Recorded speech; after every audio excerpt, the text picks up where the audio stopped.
We have won a Premier League game for the first time in 49 days. I think that actually deserves a round of applause. Yeah. We've just got to give it to them. We see glimpses of the old side. Yeah. Hopefully we can see more.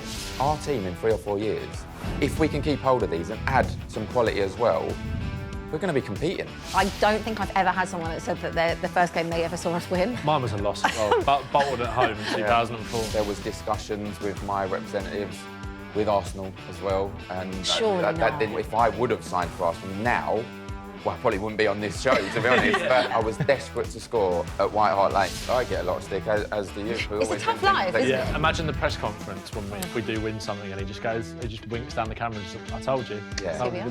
Imagine you are the ones that, all of this Spursy nonsense, all of this thing about you not winning anything, and look, I feel... It's getting me excited, guys. I'm not. I feel like I want to go and deliver a team talk. Hello and welcome to Inside Spurs, talkSPORT's brand new weekly show where we dig into all things Tottenham Hotspur. And we're back for episode 2. I'm your host, Abbi Summers, and welcoming back fellow Spurs fan and podcaster Ben Bowman. Plus, we are delighted to be joined by former footballer, pundit, and a huge Spurs fan, Darren Ambrose. I feel like many people might not know that you're a massive Spurs fan. Yeah, well, they wouldn't have done before I started working for talkSPORT, and then I obviously released that on air. But you know what it is? Not unlike most footballers, or I don't know as many footballers think the way I do. When you're playing, you kind of not lose love for the team that you support, but you kind of drift away because you're supporting the team you play for. I always kept track of Spurs, but when I retired and I stopped playing, that love all come back and that hurt all come back, supporting Spurs. The hurt never leaves you. No. The hurt never leaves you.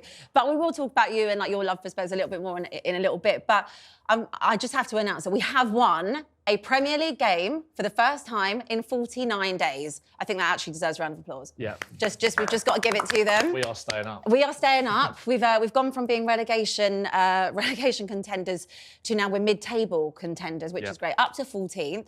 Good win away at Brentford, and I can't believe it's actually the first time we've actually ever won away at Brentford since they got promoted. Yeah, it's a bit of a weird one. I think we've drawn every game that we've had there, and we've always found it really tough. I mean, I think it makes it more impressive because their home record is so good. I think only Forest and Liverpool, have kept clean sheets there this season, which, again, I don't think anybody would have said that Spurs were going to keep a clean sheet there, let alone get a result. So, no, it was super impressive, and it just feels like a little bit of a mood lifter, especially going into like a massive, massive week for us. We've actually had a really good week. So Europa League's done. We had 3 of our own come and score. I mean, that was a mood booster in itself, especially when I feel like the vibe and the mood around Spurs had just been very negative, very draining.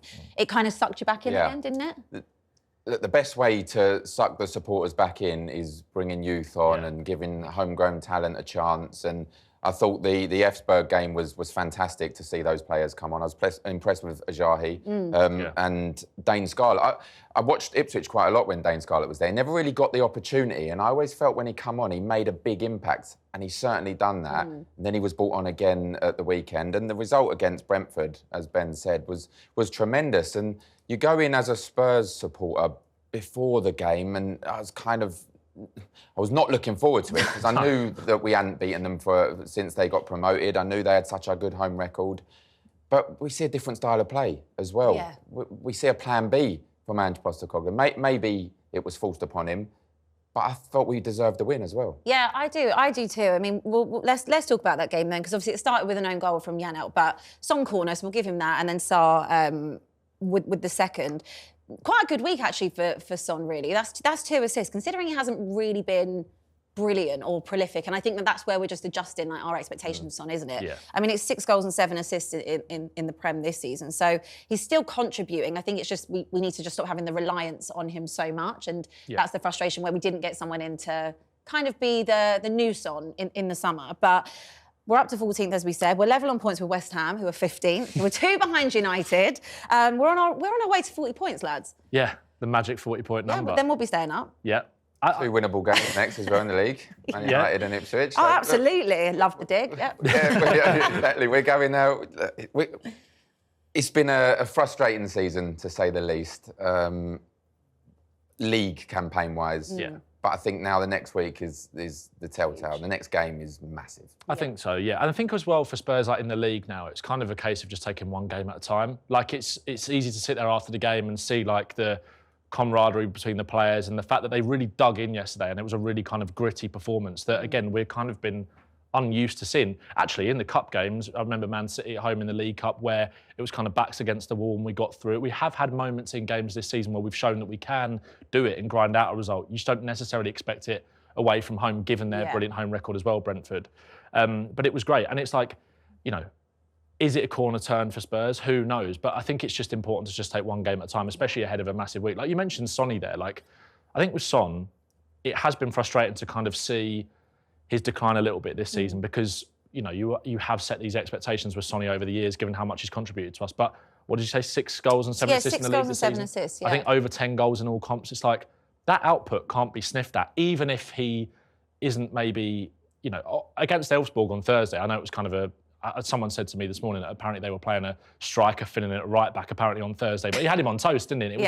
It was really nice to see that, and it was like, when was the last time that he was the best player on the pitch? Well, a long time, but I think it's just adjusting your expectation, like I said with Son. Like, obviously he is coming towards the back end of his career. We've got him for another year or so, haven't we? So it's just about, like I said, not being totally reliant on or thinking about the Son that we used to know, because it's a different version of him now. It's also confidence as well. And I don't think Son's been in this situation before where not the supporters are on him a little bit, but the expectations are always so high with him. He's captain as well. Yeah, when he doesn't perform, and when the team are not performing as well, he does feel the brunt of it, of course. And I think you can tell in his persona that's affected him a little bit. And I think if he wears it quite a lot. The last couple of games, was it the Everton game where he was really emotional? Yes, and they went over to the fans and apologised. Yeah, and one of his goals, he put his finger to his lips. I don't think it was anything to do with that, but he hasn't clarified what that was meant. And I think it's started to affect him.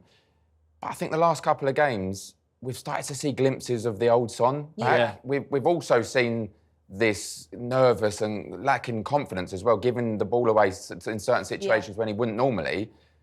But we've seen some, after the corner went in, and if that's me, I'm claiming that no matter what. Absolutely, you're claiming it. He's already got one this season as well, straight from the corner. We see glimpses of the old Son, and hopefully we can see more, particularly at Anfield. I think what was really nice about that, I think what was really nice about that goal as well is that how many times have like teams come to Tottenham and put pressure on Vicario, got right under him, got right under the crossbar, trying to stop him coming out, and Basuma did that. He made a nuisance of himself from every corner.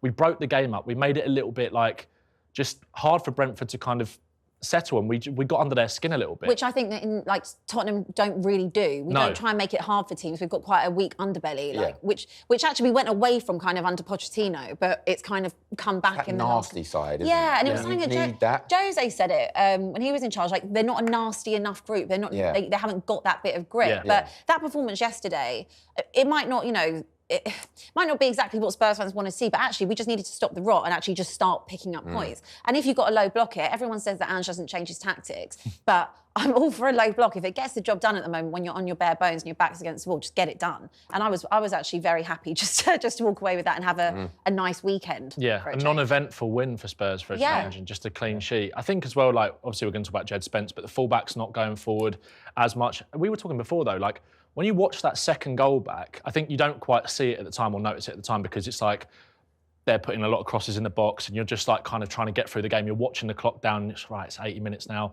10 minutes away. But watch that second goal back. That was lovely football from Spurs. It was. It started with Kinski out from the back, Bergvall dropping into the 6, playing it out to Gray, who's brilliant under pressure. We move forward, Bentancur out to Son. It's a lovely pass from Son and we score a lovely goal. It's like, we still had that in us yesterday. It just all, like, sometimes when we went forward, it looked a little bit sluggish and tired and kind of lethargic at times, but this squad has been run into the ground. But the quality is still there, and it's like we hung in the game for long enough, and it was like, let's go and take our opportunity to kill this game off, and we did it, and that was why it was super slightly satisfying. more emphasis on the defending, wasn't there? Definitely. Because as we mentioned, Porro was definitely a lot more stuck in his position yesterday.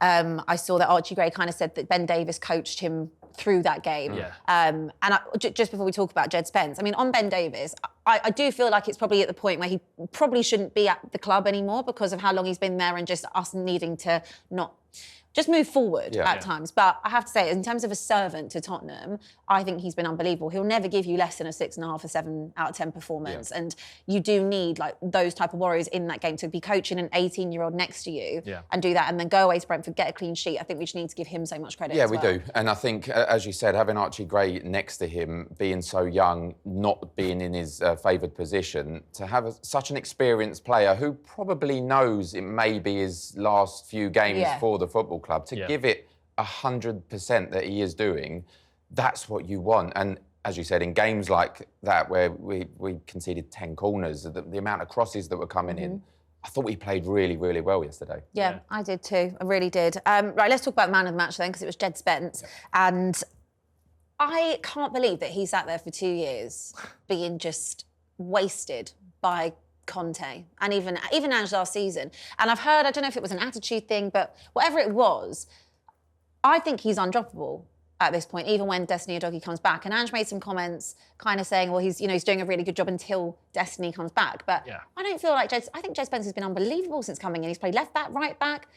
I wouldn't personally drop him out of the team at this point. No, well, he's given Ange something to think about at the very, very least, isn't he? Yeah. And I think that he is undroppable at the moment right now. I think what it has done, look, I think with the comments that Ange made after the game yesterday, I think he's got a job to do in terms of keeping everybody happy. And he's also got Destiny Udogie, was his first choice left back last season, going into this season as well. And, I still think he's good enough to do that. But I just think, obviously, with the form that Jed Spence has been in, he has definitely put himself in that conversation. I also think that Jed Spence is going to go to another level in an attacking sense where he can actually go and play on the right-hand side. Like, I think he's sometimes a little bit limited by being a right footer on the left. And actually, he's not even playing in his best position, which makes these performances even more impressive. Yeah. And I think you actually forget he's not a... Well, exactly. And obviously, he's not registered in the Europa League squad at the moment, so he's kind of had that limited game time. But obviously, Spurs can re-register for the second phase. Obviously, we've got players injured that might be out for a long time that can come out. Maybe like someone like Timo Werner could drop out the squad and bring Spence in. Drag us in if he's going to be out for the majority of the season. And we've brought in another centre-back. You'd imagine he might be potentially sacrificed to make that room for someone like Spence. And look, Spurs could, hopefully, have a lot of games to play between now and the end of the season where we are going to have to rotate those fullbacks. And whether Jed Spence is the first choice left back or not, and like you said, I think that there is definitely a case that he should be, or potentially even right back, despite the fact I thought Porro had a good game yesterday and more defensively disciplined performance, but he can be, a little bit inconsistent.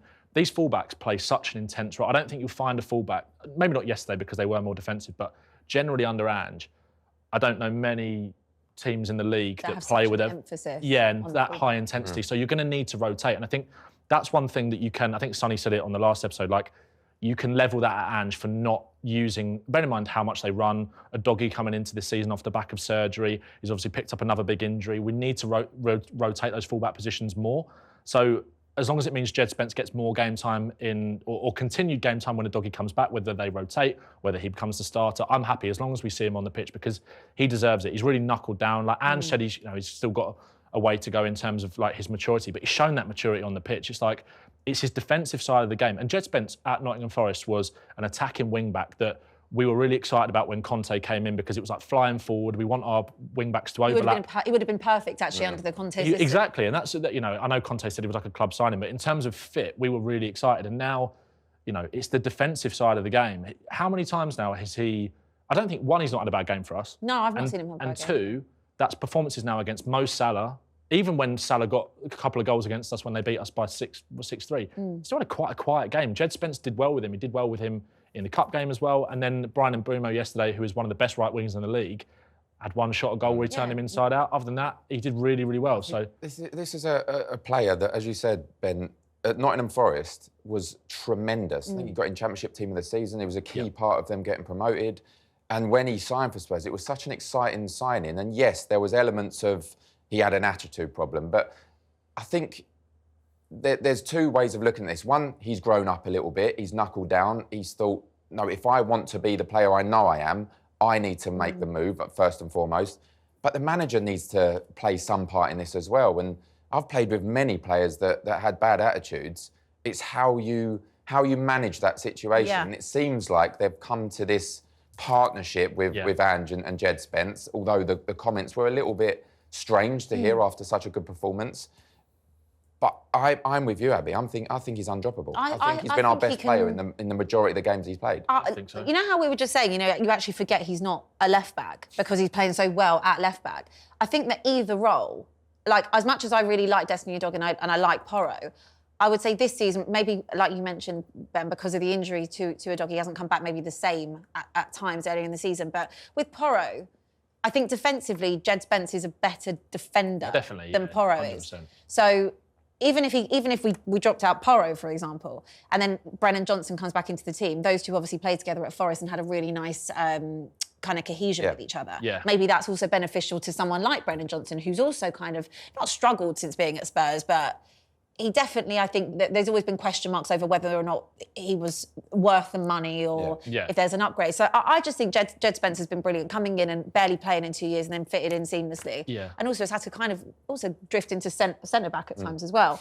I also think with the attitude thing, I think it's really interesting because how are you supposed to feel confident and loved as a player if your manager comes out when you sign him and say, yeah, it was actually a club signing? Like, maybe Jed Spence has done things wrong behind the scenes. There have been multiple managers that have said, OK, maybe he needs to knuckle down a little bit more and all these kind of things. It's not just happened at Spurs, but that comes from somewhere. Because he would have got that chance again when Ange came in, like a fresh slate. And obviously for a season, Ange didn't use him, and he probably wouldn't have used him unless he was forced into that. Well, one of the reasons I think he went on loan to Leeds, didn't he? And one of the reasons that he actually left Leeds was because I think Daniel Farke said that behind the scenes he's not doing enough, or it was his attitude. And it was like, well, that's on you then as a player to turn that around. But also, he's matured, he's grown up, and also sometimes it's just about that right environment. And I think you're always looking for positives as a Spurs fan when things are going wrong. And one of the big positives out of this kind of whole injury crisis and the kind of tumultuous season that we've had so far is the emergence of some of these players that you wouldn't have thought would be as important as they are now. We need leaders.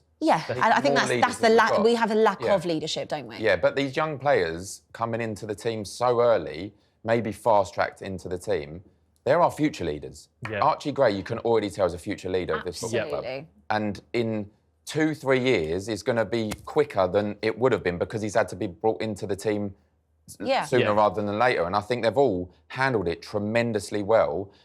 And you're thinking, my sons are all huge Spurs supporters. And he come to me yesterday, Harry, and he was like, our team in 3 or 4 years, if we can keep hold of these and add some quality as well, we're going to be competing. And there's excitement there. There's real excitement there. We're going to be competing. Well, you mentioned like Ben Davies is obviously a natural leader, I think. But also like you said about, Archie Gray come out after the game and said that Ben Davies was talking me through it at every opportunity.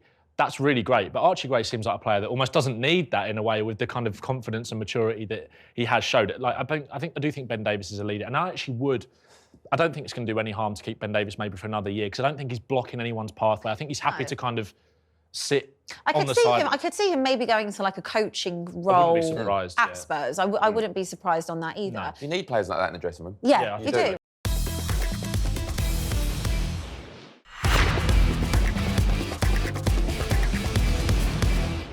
No, I agree. Let's just keep on Archie Gray for a sec because I think you said to me before you played with his dad. I did, yeah. I played with Andy Gray. That's a great claim to fame. Yeah, at Charlton. And what a fantastic guy. Looks similar persona to Archie, actually. He was very level-headed.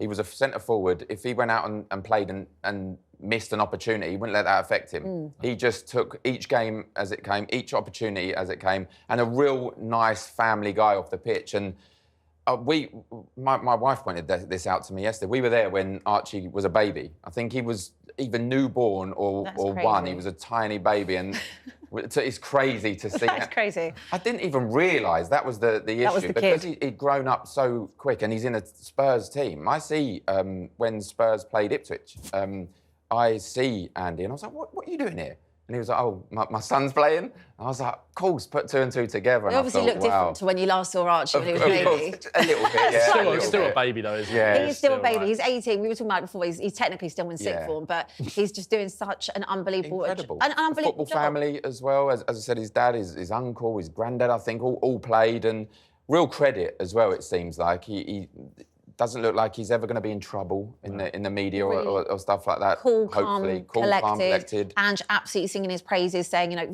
it's his first season in the Premier League. I know he had a really great season at Leeds last year, and Leeds fans were gutted to lose him. Linked with Brentford as well, was getting a few little jabs yesterday, wasn't he, from the crowd? But to come in and I think have the reliance, we all know that we probably wouldn't have seen Gray and Bergvall if it wasn't for all the injuries. We would have seen them probably in the Europa League games, couple cup games, but you guys are absolutely right. It's fast-tracked their progress so much, both of them, and in particular Archie Gray, who has barely even played his position, you know, in midfield. He's been left back, right back, centre back, and he's made that role his own. That actually, I forget sometimes that he isn't actually a centre back. He's looked better than Dragusin when Dragusin that's his actual full-time role. So I think we've got a really, really special player there, and obviously I want to make sure we hold on to him. But I think that they are definitely the future, him and Bergvall. Well, I think future leader as well, like you said, like he's got that maturity. Again, like you said, dealing with difficult circumstances. Yesterday, the Brentford fans were getting on his back, and also, like I said earlier, you watch that second goal back and you see like Spurs playing out from the back under pressure. It's Gray the one that kind of beats that press. He has men coming onto him. He gets around them, shows that composure, plays it out to the wing, and then we move it inside. It's him that's kind of starting that move. He's actually like, when you think about how Spurs play, and you know, Romero is so good at kind of beating the press and breaking the lines with his passing. Gray has kind of actually filled in that role really well because he's had Dragusin alongside him, who, let's be honest, isn't the greatest on the ball. His strengths come more in the defensive side of the game. And that's great, but also Spurs need to be able to play out from the back. I know we saw a very different Spurs yesterday, but that is what Ange's system relies on. And Gray has done that really, really well, showed so much composure. And, you know, Ange gave him his flowers in the interview after the game yesterday, and he said, I just don't think people realise how good this kid is, and I don't think people realise what a job he is doing. Playing at centre-half in the Premier League at 18 years of age. In your first season. And in a position that he's never played. Fair enough, right, if Archie Gray was... You know, last season, I think people do forget that he actually played more games at fullback for Leeds last year than he did in midfield, even though he has been bought as a long-term six for Spurs. And I think that's where most people would see his best position as being. But coming in at centre-half and doing that is just ridiculous. And he just doesn't look out of place. And you think about how good he's going to be when he goes into that position. And, you know, this is going to be an England international 100%. Oh, absolutely. Agreed. I was just going to say exactly the same thing. And we talk about he's naturally a six, but sometimes it's situations like this that you are developed into another position. And if you look at the England setup now and the centre-backs that's coming through at the moment, if he really wanted to cement a place, I think he could stick at this position. Yeah, I think Be a ball-playing centre-half that likes to travel out, that everyone wants. Because he's taken to it like a duck to water. And yes, he's clearly played there before because he knows his role, but his calmness and his confidence at 18 to play centre-half in the Premier League against some of the forwards that he's played against, I can see him being a future international at that position. I think so. And I think as well, when you think about, obviously, it's great for Spurs to kind of have those utility men and versatile players, especially when you've got an injury crisis, someone that can kind of fill in these positions. But like we said before, you'd expect that from maybe like if Eric Dyer was still here or a Ben Davis who is experienced and can do any job that you need them to do for you. But an 18-year-old kid, that's going to stand him in really good stead for England as well, because when it comes to selecting squads for tournaments, you need players that are going to be able to play in multiple positions. And if you get an injury, look at, also, like you said, look at Declan Rice, for example, when he came through at West Ham. He came through as a centre-back and developed into a midfielder. Or Ledley King. Ledley King didn't start off as a centre-half. I think he started off as a... He was he made his debut for Spurs, I think, in midfield. Like, your career can maybe take you down paths that you don't expect. And I would love to see Gray in midfield, but the fact that he could be a quality centre-back is also really exciting.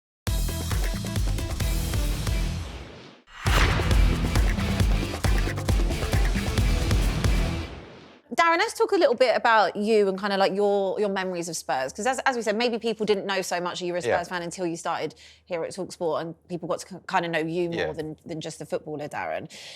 What's like your earliest memory then of going to Spurs? Were you there like on the terraces as a kid? Well, no, not really. My parents couldn't afford to take me to a lot of games. My actual first game, my sister won a competition on the radio. Really? Believe it or not. Was it on talkSPORT? This was 1993 or 92, 93. I think I was 7 or 8. Yeah. And that was the first time I went to White Hart Lane. Obviously, my earliest memory was the 1991 FA Cup final.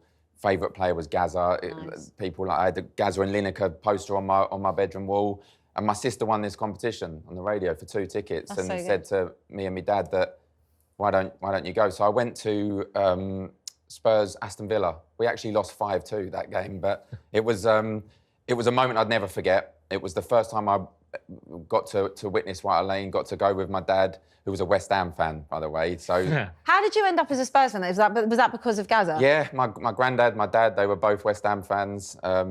They were obviously coaxed me, trying to get me a West Ham fan. But I loved Gaza as a player, and a lot of my friends were Spurs supporters as well. I grew up in Harlow in Essex. It was Spurs or West Ham. A lot of my friends were Spurs, and I just went that route, which is it's unlikely. Like normally you follow in your dad's footsteps, but it was the first memory going. Even though we lost, I was hooked from then on. It's so funny because whenever I ask people like, "Oh, what's your first memory of Spurs? What was your first game?" I don't think I've ever had someone that said that the first game they ever saw us win. Mine was a loss. Well, Bolton at home in 2004. Mine was a draw. Mine was a draw against Blackburn. I don't know. Why were we hooked so much? After that, you're just like, I want more. I want more of this pain, more suffering. Imagine having, like you said, obviously Gaza was kind of the reason that you wanted to support Spurs. Like, imagine that now. Imagine Spurs haven't really got that sort of player that you'd be like. Well, it would have been Kane or Kane or Son. Yeah. I suppose also football was kind of different then in terms of like the way you'd see players and stuff like that. It was just like there was maybe more mavericks in the game, I guess, that when you were kind of growing up deciding who to support. And it was like, are there enough players in the game now that kind of grab you in that way that, like someone like, obviously Gaza was before my time, but like the way people like you speak about him from kind of, and like my stepdad's generation and stuff like that, the effect that he had on people is just like... Well, it's like I was 6 or 7 when we won the FA Cup, and I remember the semi-final, Gaza scoring that free kick and against Arsenal, and then to see him get injured in the final was horrible. Even though we picked up, and I actually ended up training with Gaza. Did you? Yeah, and it was a crazy situation. The relationship he had with Sir Bobby Robson. I went to Newcastle, and he came in and he said, "Right, we've got a new player coming in. This is what the manager said. He's going to train with us for a couple of days." And he walked through the door, and like. It brought back those memories of being 6 or 7, although I was playing in the Premier League for Newcastle, bring back those memories. And I'd already had an interview when I first arrived, favourite player, this, growing up. And I said, Gaza, and 2 days he was training. He scored probably the best goal I've ever seen in training. One day he was awful. The next day he scored a half-volley Rabona from about 20 yards into the top corner. But the next following game, I went to Newcastle, and at reception was a gift wrapped up. And for you? For me, not to this day, I've not seen Gaza since. Yeah. But they said it was from him, and it was a signed picture of him in the 1990 World Cup when he was crying. And I've had a place in my house, but I never actually got to ask him, was that you? Like, we can send him a direct message on Inside Spurs being like, Gaza, firstly come on the show. But it shows what kind of guy he was. Yeah. He obviously heard, he knew how much I idolised him as a player, and he done that for me. That's so nice. It's quite a place in my house. Nice. Well, so obviously you never played for Spurs, but were you ever like close to even joining, or would it have been your dream move? There was talks. Was talks? When I was at Ipswich, I obviously came through, and I broke through at a young age, 17, I think I was, and I ended up signing for Newcastle. But there was discussions with my representatives, with Arsenal as well, and that didn't come to fruition. I wasn't one of those players to sign for the opposition. We all know who those are. Few of them in this few of them upstairs. I was going to say, how would you have felt with that? Like, as a Spurs fan, I know obviously it's a job, and I think this is where maybe I can't take my... You can and you can't take your mind out of it. And also, if the money's right, the money's right. But how would you have done that if you're a Spurs fan and you're playing for your biggest rival? Like I mentioned before, as a player, you kind of switch off from those emotions. It still was at the time. I think the representatives of Arsene Wenger messaged my agent and said about come and talk to us before you sign for Newcastle. And I still was a bit, but that's Arsenal. And my representative, my family was like, yeah, but if the move is right for your career, look, my best friend in football is Darren Bent, and we spoke about this a lot. And the emotions have to turn off when it's your job and your career. Yeah, it's only afterwards. Now, if I would have signed for Arsenal now, well, I probably wouldn't be on this show, to be honest.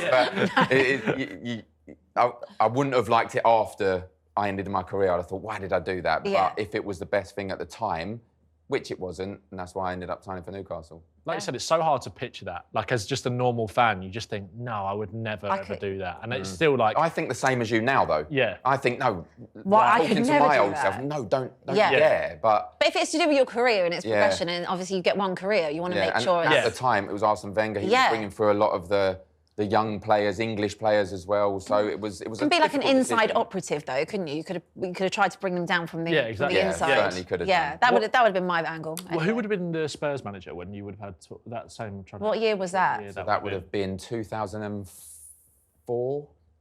So it could have been 2003. Santini, just before Yol, maybe. Before Yol, I think. Look, a lot of it is talk in these situations. And I just remember my agent saying to me and my family, while I was sat there at Newcastle having discussions, we need to go and speak to Spurs, Arsenal, I think Aston Villa at the time as well.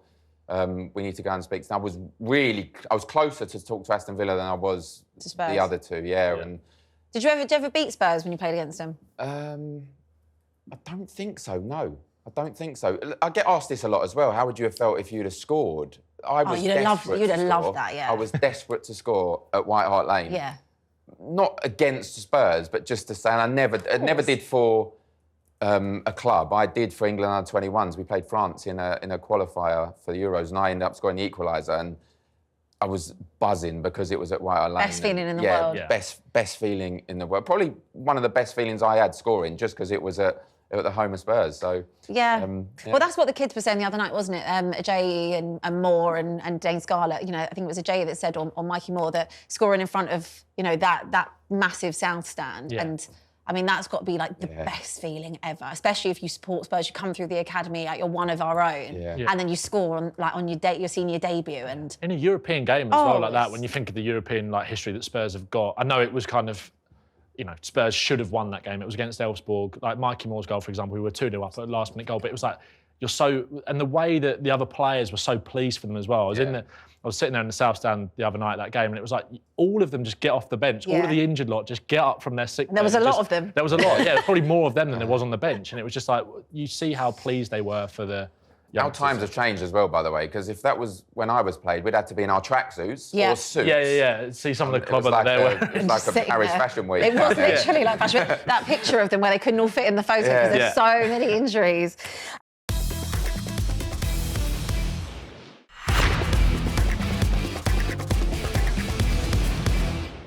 All right, let's look ahead then to kind of Liverpool and this week, because it is a massive game on Thursday night, second leg at Anfield.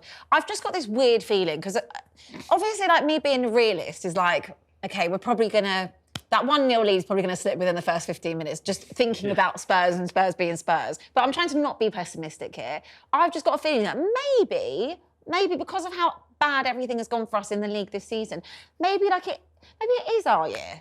I changed my opinion, actually, to exactly what you have done. I said within the first minute, I was like, it'll be 1-0 within the first minute. This was after the Leicester match. But the last week, we've seen a different style of play. We've heard Ange Postecoglou say that the players are a week to 10 days away. This was on Friday.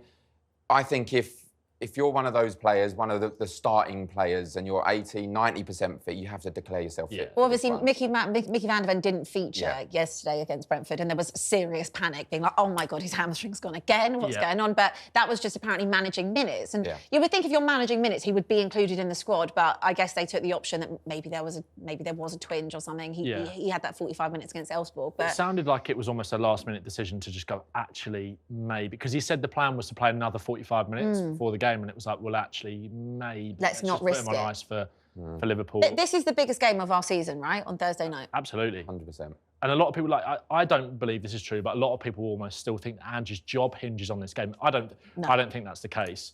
But, he is going to want to do everything possible. Bear in mind how bullish and big he's gone about, I always win things in my second season, and how people are kind of... It would be absolutely amazing. If he did win something in his second season, I mean, obviously it would be great because we would have actually won something, and that doesn't happen. But I would just love it because of how much stick he's got. Yeah. And I get there are still lots of Ange in, Ange out, but I would really love it if he did. As you know, Abby, I get a lot of stick, as do you, when I'm upstairs and... The producers are playing that little clip. It's a tough life, isn't it? It's a really tough life being a Spurs fan. If we do, That's going to be my ringing tone for the rest of the time. I think we'll get T-shirts. I think we'll just get T-shirts saying, I always win it, or it's who we are, mate. Imagine the press conference when if we do win something and he just winks down the camera and just, I told you. Yeah. Look, we're in dreamland. We're getting ahead of ourselves. Yeah. Of course, and we should, because we're football supporters. Yeah. But this is going to be a really, really tough game. For me, I'm half hoping that Liverpool are not going to take it too seriously. They've got some big competitions they're in as well, and they're going to rest a few players. We see Arsenal and what they've done, so it's not done and dusted yet in the Premier League. So the one that they can let go is this one. Yeah. But look, their second and third string team are still tremendous. Yeah. And we need as many players on it on the day to get a result. But I think we can do this. We've seen this before, that we can go up to places, we can give a good account of ourselves. We need the right game plan. We need confidence. We need everything to go right from first minute to last minute. But need a lot of luck. Football. Oh yeah, this is football. And that's the thing. When you're going back to the Brentford game for just a sec, like when you're down there like we are, you need that little bit of luck to go your way. And we haven't had a lot of luck. We've caused a lot of our own problems. Don't get me wrong. And I think Ange has got to take responsibility for that in some of the games. But we've also been quite unlucky. And so, like you think about the Newcastle game, and I know that handball was, by the letter of the law, should have been a goal. But those little things going against you, and maybe it's about time we cashed in some of that luck in a big game. Well, I think a lot of the games that we've actually lost, I know some of them we've got battered, like the Liverpool game at home, but some of those games we've only lost by like a single goal. And all of them but the Liverpool game. Every single game we lost this season has been by one goal bar Liverpool. I think when your luck is out, it's been out. And let's be real, it's been out this season a lot. Yeah. But maybe that Brentford win is the turning point. And in terms of a turning point, I feel like with Ange, obviously there's been so much talk about Ange, Levy. It gets to a point where it's like, we know the situation, we can talk about it a million times, but nothing is going to change here on the Enoch out and the Levy front. But with Ange, like those couple of wins, has maybe that, and obviously hopefully we get a win as well on Thursday, but do you think that's kind of changed or mellowed the fan base a little bit to be less Ange out and see what he's had to be dealing with? I hope so. I think I've always been an admirer of Ange. I have, and I really want it to work for him. If we sat here and he wasn't in the job, we couldn't say anything other than it probably warranted, because the run of results in the league that we've been on. But I really want him to do well. And I think looking at Anfield and looking at Ange for the rest of the season, they've done everything they can possibly do going into the biggest game of the season, winning the 2 games, players now returning. If it was after losing to Ipswich or losing to Leicester, to Everton, you're going in with no confidence. They're going in full of confidence now. Every player wants to play a part. Yeah.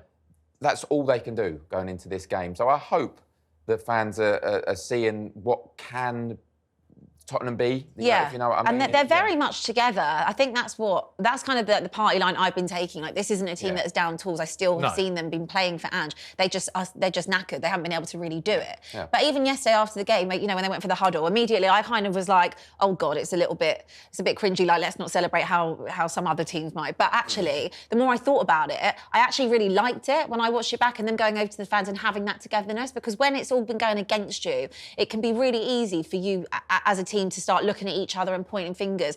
But that was a real indication that they're all still singing off the same hymn sheet, and that's what you want to see going into this game. Yeah, well, before the Elfsborg game, Kulusevski did that press conference, didn't he, where he kind of, the fans definitely, I mean, everybody loves Kulusevski anyway, but they got on his side even more when he kind of took some shots at the board and said that we need some help. And we'll always be on the side when he takes some shots at the board. Absolutely. And then he was speaking about Ange as well, and he was just like, I see a lot of myself in him as a player. I really believe in what he wants to do. I want to win with him. It's like the players are behind him. It's quite clear. Look, Spurs have got maybe some players that are a little bit inconsistent, or you could maybe say is a little bit flaky in terms of their performances. But I think as a whole, and like you said, when you look at that huddle that they had after the game yesterday, it's Ben Davies and Son, the 2 experienced players, leading it. But you've got Dane Scarlett there. You've got it's a team full of kids that are just like, they are fighting tooth and nail for the manager. Yeah. And it's just, I don't think it's been down to a lack of effort. I just think it's been down to a lack of energy. Lack of energy and maybe a lack of quality at times. I mean, I saw something yesterday, a stat that said our first choice back line, which would be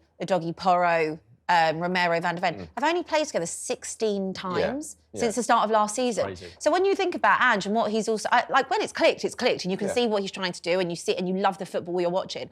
There's been a lot of things that have gone against him. And if your first choice back line have only played together 16 times, I mean, you need to give him the squad that's capable of actually being able to manage that. Yeah, I look at the runs that it has clicked, and I think, well, those aren't flukes. No. Those are potential of what Ange can bring, what the team can bring. But as you said, you need consistency. You need an element of luck in terms of the injuries and patience. Fit. Yeah. But what you need in this game, and I'm not getting all sentimental here, but you need Liverpool to want it, but Spurs to need to win. Yeah. And make no bones about it, Kulusevski, Son, Maddison, Ben Davies, all the experienced players, they are going to be talking to these young players that are going to be playing, saying, this could start a legacy for you guys. You're just in the team. You've been fast-tracked. You've been forced into the team. In your first few games or first season, you end up winning a trophy. That's the start of what legends are made of in terms of the football team. So they have to give every ounce of what they've got on Thursday. Yeah, I remember Ange doing an interview, I think it might have been after the Arsenal game earlier on in the season, where he made the comment about, I always win things in my second season.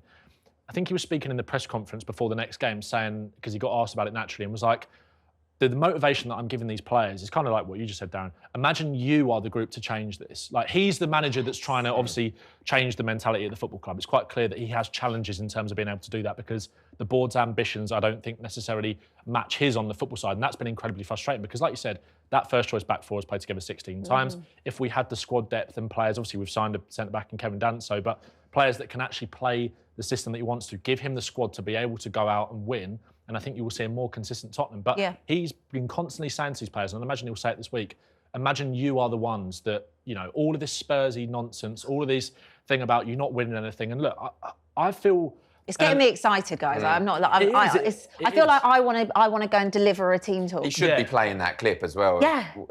I always win things, saying, "Come on, lads, help me out. Help me out of it. Help me out of it. Spurs never win anything. I don't want to be a meme forever." Yeah, he should also be playing all the clips of everyone that's kind of doubted him. You think about the stuff that he's had to put up or that's with doubting the players and what they're saying. Get in their heads and get that fire going, because I like they could be the difference. And maybe this is complete hopium from all of us, and we will go. You know, it will be 1-1 after 5 minutes. But this is a massive game, and they've just got to take this opportunity. I was the nearly man in my career. I got to many semi-finals: UEFA Cup, FA Cup, League Cup, under-21 tournaments. I'm gutted that I never made a final, and I think, unless you've been there and you've felt that agony and hurt of not making that, you can't really... Nothing compares to it. Yeah. And I think these guys, one of these teams are going to feel that. And I think if we can just put every ounce and get that luck that we need... Look, football's a funny old game. Spurs had such a poor season league campaign-wise. Who knows what we can do in the other side? Let's be a cup team. God, I'm excited now. I feel very inspired by you two. Get us in there. Let's be a team. Just quickly, Kevin Danso has signed centre-back, 26 years old. You said you did a little bit of a deep dive into him, didn't you? Yeah, he seems like quite a good fit for the system in terms of his ability to play out. Well, not necessarily play out from the back, but drive out from the back. He's got good power. He's got good running power. He's a good ball carrier. Good defender as well. First and foremost, that's what you need in the system. Yeah. I think only one defender in Ligue 1 has made more blocks than him. Lons have had a pretty good defence over the last few years as well. If Kusanov, the young lad that just went to Man City, was a part of that defence. And it's, you know, it's one of those ones where Spurs have kind of made themselves look a bit more incompetent, despite probably landing on a better fit than Fikayo Tomori. I think Fikayo Tomori would have been a good defender for Spurs, a good short-term option. Obviously, I think there was talk of him coming in on a permanent deal as well as Danso. But you think about Danso's maybe ability on the ball compared to Tomori's. Tomori's been out of the Premier League for a few years now. I think it's actually maybe a better fit. It's just frustrating that if that player was there and if you've kind of identified him as someone, because look... Why have you done it a few days before the window? Well, exactly. As much as the media kind of framed it as a bit of a hijack because it seemed like he was on his way to Wolves and then all of a sudden on Saturday night he was coming to Tottenham. Yeah. You're telling me that they haven't got him at Hotspur Way the day before or whatever. It seemed like surely that Spurs had something planned that maybe people didn't know about. I think Danto's the important thing that Spurs fans need to know. He's got that bravery to kind of play out from the back and stride out with it a little bit like Van der Ven, and yeah, he's got good recovery pace as well. I think it's a good fit. Obviously, we don't know until he plays. Might play on Thursday. We might see his first. Well, that'll be a baptism of fire at Anfield, won't it, as well? There was a few links to Mark Gay. I think Spurs had that turned down. Yeah, or Disasi's decided that. I'm not sure that Spurs fans are sad about the Disasi one, but he's. Yeah. Oh no. But he's opting to maybe not come to Spurs and wants to try and go to Villa. That was the latest on that, wasn't it? I said it yesterday. I was like, trying to sign Axel. I know we're a bit desperate for a centre back, but trying to sign Axel Disasi would be like Spurs needing a goalkeeper and going to Chelsea to try and sign Robert Sanchez. Someone that's clearly like a little bit mistake prone, someone that Chelsea fans fit are right in desperate then, to won't get he, with that? exactly. Someone that Chelsea fans are desperate to get rid of. It just doesn't really, make sense. But yeah, hopefully, obviously, we don't know what's going to happen today, but hopefully we can maybe get another centre back in and an attacker as well. I think would be really nice. Yeah. That would be good. I mean, I haven't seen too much. Obviously, we've been rejected by Matthias Tell as well over the weekend. So it's funny that Daniel Levy had to go to Munich just to get rejected. But hey ho. Just quickly before we kind of wrap up against Liverpool, like what do we think that the team is then going to look like? I mean, it's going to be difficult. Yeah. Again, the injury situation with Van der Ven, etc., was a little bit vague. I think Ange said hopefully by the end of the week. I think he'll be back for the game. I think he probably will play in the game. Because he said there was like kind of two groups, wasn't there, of like injured players coming back. There was Group A, Group B, and yeah, it was almost like one at the Group A are like a week to 10 days, and that sounded hopefully like most of the players, which is obviously I think Vicario was in that as well. Yeah, obviously Solanke's a little bit more long term. Hopefully, I think it might be a game too soon for Maddison, which is a shame. But I think it's one then for Kulusevski to step up and kind of take the reins, like obviously playing in midfield like yesterday. Other than that, it's just, you never know with Spurs. I tweeted out before the game yesterday, with Vicario being back in training, I wouldn't have been surprised to just see him go straight into the starting lineup. Yeah, Spurs have got that kind of thing where you look at the team and go, oh, they're back. It's just, so I'd imagine it'd be Van der Ven and Danso, and then I would.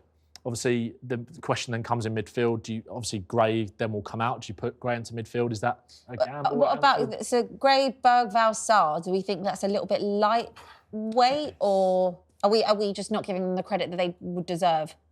Just inexperienced more than lightweight, but I think they've done extremely well. That if it was those three, I don't think anyone would have any complaints. Bergvall played well in the really well. I think Bergvall and Archie Gray has a real shout of playing. Archie Gray in particular, of course, whether that's in centre half or move into his natural position. But I'd like to see as many as the experienced players, if they're fit, back, and then perhaps the last half an hour, if needed, the young players can come full of fresh, full of enthusiasm and try and see off the game or win the game. Do you think we should actually be utilising them? Because I kind of spoke about it yesterday on talkSPORT Goals, that I wouldn't mind seeing, I know Dane Scarlett did come on for a period of time against Brentford, but like that energy and excitement and that hunger and desire that they had against Elfsborg to be getting their opportunity and taking the opportunity. I know obviously Elfsborg is a totally different outfit to Liverpool, but maybe that is something that Spurs actually need, like that bit of energy being interjected from someone that wants it so much. And fearlessness. That's what you have as a young player. Yeah, you come through, you don't care who they are. We've seen that many times, young players coming through. And I think as a group of young players, I've been there, you'd be in your own dressing room and you'd be saying, I should be playing, I need to be playing, and I'm better than this guy, I'm better than that guy, not conflicting with anyone whatsoever. But then when you've given that opportunity, you have to take it. And the injury list that we've got has allowed them to have it, and the majority of them have taken it. I think after the Liverpool game, maybe the Aston Villa game, I think we will start to see a lot more of these younger players being integrated. Yeah, I agree. Again, like Darren said, I think in a massive game like this, it's fearlessness that you want. That's what you need. You want someone to go and grab the game. And I think every time Mikey Moore plays, right, it came off at half-time yesterday, but the fans get excited whenever he gets the ball. And you feel like you almost like don't know what he's necessarily going to do. And Spurs miss that, and they need that. And he's also one that is super direct, super fearless as well. And I think maybe yesterday it was a case of also managing minutes, like managing Bergvall, managing him. Mikey Moore's again not long back from injury too. So who knows? It would be great, wouldn't it, if it was one of our own. I mean, I don't care who scores at Anfield and who wins the game, but it would be even better if it was one of our own, wouldn't it? Yeah, unbelievable. Really would. Well, hopefully we're sitting here this time next week. Well, next year saying that we've won this trophy, but next week saying that we're actually in a final. We've won a few more games. Thank you both. Thank you both for joining us. That is all we've got time for this week on Inside Spurs. We will see you next week, where hopefully we are in a Carabao Cup final. Come on, you Spurs, and we'll see you soon.